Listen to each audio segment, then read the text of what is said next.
I've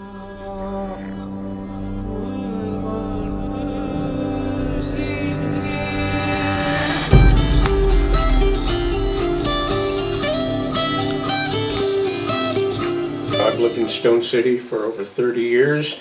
I'm the secretary of the Stone City Foundation. We're a 501c3, and our objective is to keep the history and help with renovations, whatever, of the buildings in Stone City.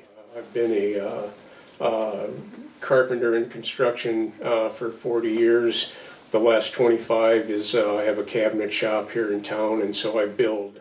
From high school here in Anamosa, and worked in the area a little bit, and I was actually working for someone when we redid all the windows and doors in the barn that we were at. And I've lived all over the country. Why I stayed, it's in the first place, it's a beautiful place to live, and it's so rich in history. With the quarries and Grant Wood, the people that were here were master craftsmen. These buildings were built in the 1880s, and they're still in great shape until you don't take care of them, and then it's just like any building, they go away. We do whatever we can to keep them up and keep the history alive. Mark and Rachel Herman, we're Flight of Fifth Blues and Barbecue in Bellevue, Iowa.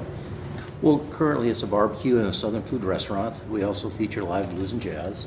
Well, the menu is very interesting. It really celebrates the Mississippi. So we really look for adventuresome eaters because when we started this, people said, you're not going to get Iowans to eat grits, southern greens, and pork belly cracklings. Well, we do. We've been cooking this way for a very long time. It is really one of our favorite cuisines. You do what you know. This is the way we cooked at home. Originally, it was a merchant grist mill, so I brought raw wheat down the river and bought some local and turned it into flour, shipped out as far as New York and New Orleans. So, operational until 1969. We had spent some time looking for a venue throughout the upper Midwest to start this.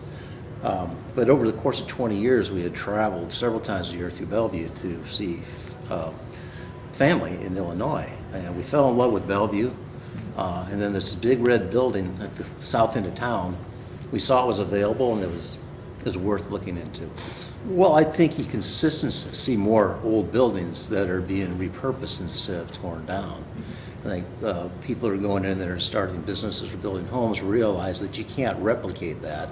And if you tear it down, you've really lost a physical symbol of the history and the culture. So we see a lot of that. And I think there's a lot of pride in rural Iowa. You look at a lot of the festivals, and usually they're celebrating their history. We kept it architecturally the same way it was when it was first restored back in 1980.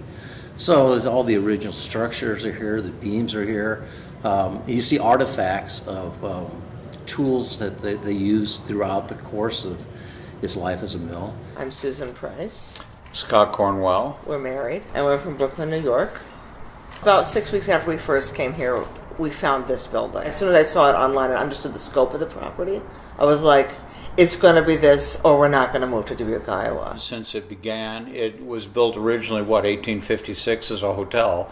It was a very luxurious hotel at the time. It actually had 2 more floors above this one. We're now sitting on the 2nd floor. There were 2 more floors above with a peaked roof and a cupola. The building was taken over by the Sanitary Dairy Company, which was a milk processing plant. We opened the place up, turned on a couple of lights, dragged some extension cords across from next door, and had people, and we had a party with like 60 people in here, and about 30 of them were musicians getting up and singing their song, and we thought, oh my God, this is fantastic. And then we started working.